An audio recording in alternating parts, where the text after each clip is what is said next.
Don't you worry, the clip's about to begin, but don't forget to subscribe. Or else, don't make me turn this website around. All right, I'm gonna go on to another call because there's a bunch of stuff coming in. And so, Darvic in Wisconsin, you are live with Andrew Seidel. Hello. Hey, Matt. Hey, guys. I've been a big fan of yours, Matt.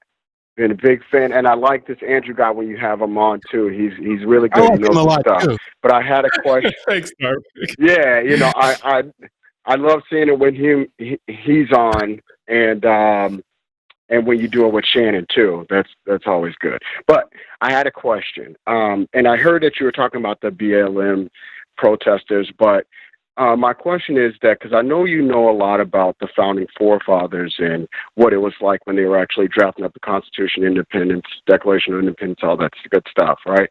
So, Wrote a book. What I wanted to ask is that, was it ever really intended for minorities to benefit from America's systems and laws? I mean, because if you look at the way America's set up, and you just said it yourself, like, could you imagine if the Black Lives Matter actually did half of this stuff? If Obama had did half of this stuff that Trump has actually done, what would have actually happened? Because I remember in Daily Show, they ran a story about him having grape upon mustard on his.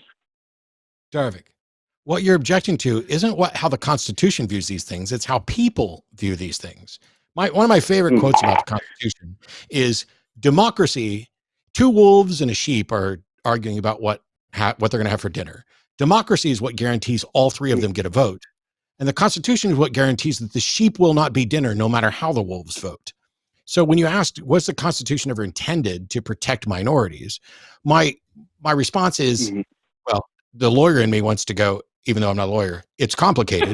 But largely, the Constitution, the goal was to identify all of these people who are equal. And we didn't get it right at first. We didn't give equal rights to women. We didn't give equal rights to minorities and other things. But we've changed the Constitution such that now a proper enforcement of the Constitution should protect minorities.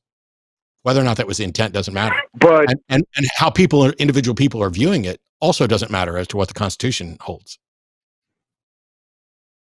But isn't it to be interpreted? I mean, wasn't it meant to be interpreted by who's ever in power? If these same guys, No.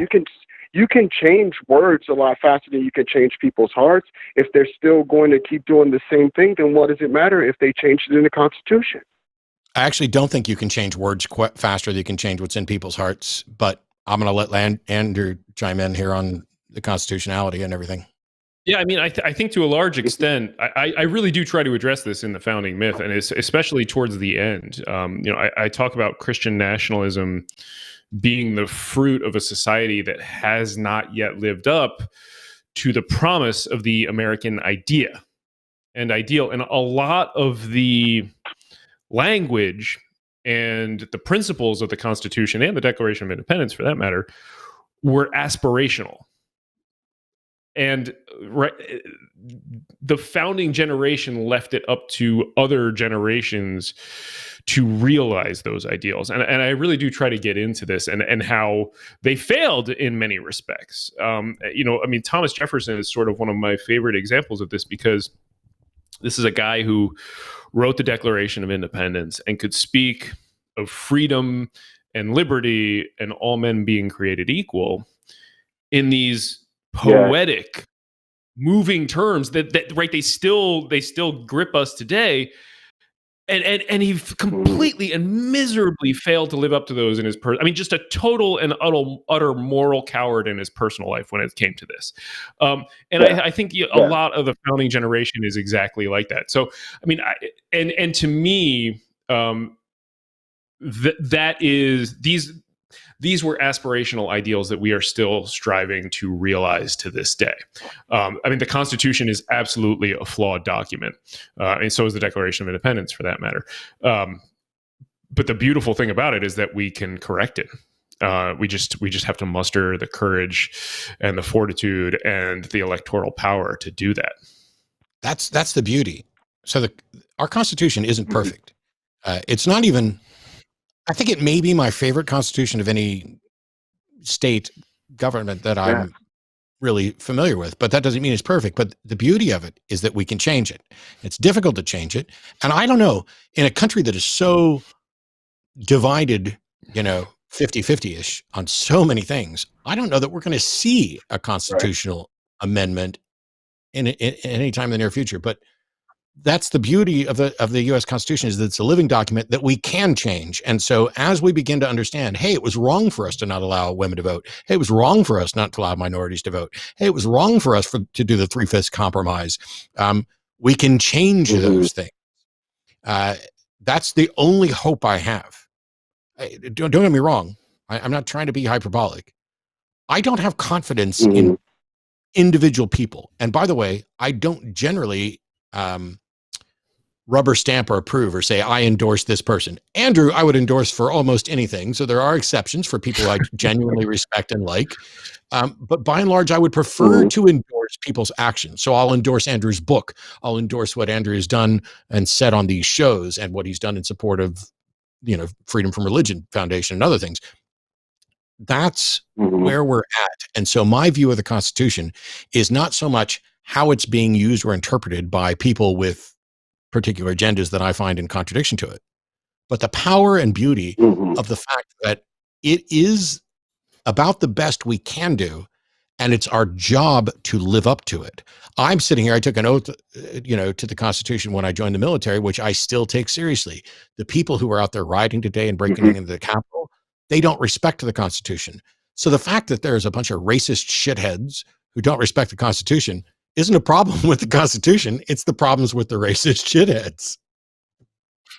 Yeah, well, that's the thing. That's my problem with it, is just that if it was held up to its ideals, then this would be the greatest country. Then we would actually have something to tote for and say this is the greatest country. I mean, it was the Statue of Liberty, right? That was the beacon of light. Give me your huddle, tired, all that. The poem there, and when we lived up to that, it was the greatest country when we had industrialized, even cities like Chicago. I've watched, when I was in Chicago, I watched it go from an industrialized city where minorities were doing well. And when they took that away and sent those jobs overseas, it was like they were literally taking it away from this community. I watched it go from the crack pandemic to you have to just say no, you have a problem, to now it's this heroin pandemic with their prescription pills, and now they're trying to get help. It's still going to happen. Even over 400 years, we're still doing the same thing. Yeah, I mean, and again, I think you're right. I think the things that make America is at its greatest when we are attempting to live up to those values, to things like equal justice under law. That is when we are at our best. And I mean, today is kind of a perfect example about right. The people who claim to make America great have brought America to its lowest point in years, in decades, maybe in a century, storming the seat of our constitutional republic, of our democracy, and hanging Trump flags and kicking their feet up on the dais and on the desks of these legislators. Right? On Nancy's desk. I mean, this is it's kind of a perfect encapsulation of it. So, I mean, I think you're right, and I think that there is so much to be upset about, and there's so much to be frustrated by when you look at American history and you look at where we could be and where we still are and how much fighting we still have to. I agree with you in a lot of respects, but I do think that when we are at our greatest is when we are trying to realize those fundamental core aspirational American values. And this is something I really do get into this a ton in the founding myth, and I tried to address it fairly from the standpoint of your original question. I mean, I obviously you could do an entire book just about that, and that wasn't the focus of my book, so it's always going to fall short in some respect, but I do think I did a pretty decent job on it. Thanks. Darvic, I apologize. I have to check it out. I got to move on to other calls. Please consider checking out Andrew's book, but do you want to hang up on us, or you want us to hang up on you? you know what? It would be an honor to hang up on you, Matt. Good. I appreciate that greatly. Thanks for the call, Darvic. Moving on, we've got other calls. Can I just? I was trying to find this. I wish I had found. I should have. I mean, I should have looked this up before. I've just pulled it up. So here's what I wrote. I wrote, many of America's founding principles are aspirational or were for a long time. Since the American founding, successive generations have failed to fully implement the values, leaving it to their children to conquer human tragedies like slavery, segregation, and the subjugation of half the American population. We've made progress toward including all people and we the people, and have made strides toward genuine equality, but there is still work to be done. Those as yet unmet goals do not alter America's founding principles. Rather, they speak to our ability and appetite to realize those principles. So hold that book if up. I had taken, oh wait, you're probably reading it off the screen and not from the actual physical book.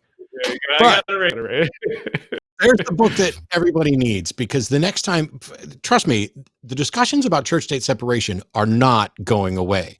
And not for any regular listener. For any regular listener, the Hang Up, the Line, the Atheist Experience, any atheist content, this conversation is not going away. And there are a few things that are, I mean, okay, watching the videos and listening to Andrew talk about it, listen to other lawyers talk about it, listen to people like Susan Jacoby, outstanding. I mean, just wonderful people with great information. Pick up the book, because you read it, you're going to be far more equipped next Christmas, when you may actually get to hang out with your hateful relatives who voted for Trump, who want to talk about how this is a Christian nation and how Joe Biden and Kamala Harris have destroyed it. When they do that asshole-ish stuff, the stuff in Andrew's book is going to help you. I can't promote it enough, but, or maybe I can't. Much appreciated. No, you fuck off. No, you can't. That's good. Hey, thanks for checking out this clip for The Line. While you're here, hit that like button, hit subscribe, turn on notifications, and then share this with that bitter uncle of yours who loves talking about the good old days.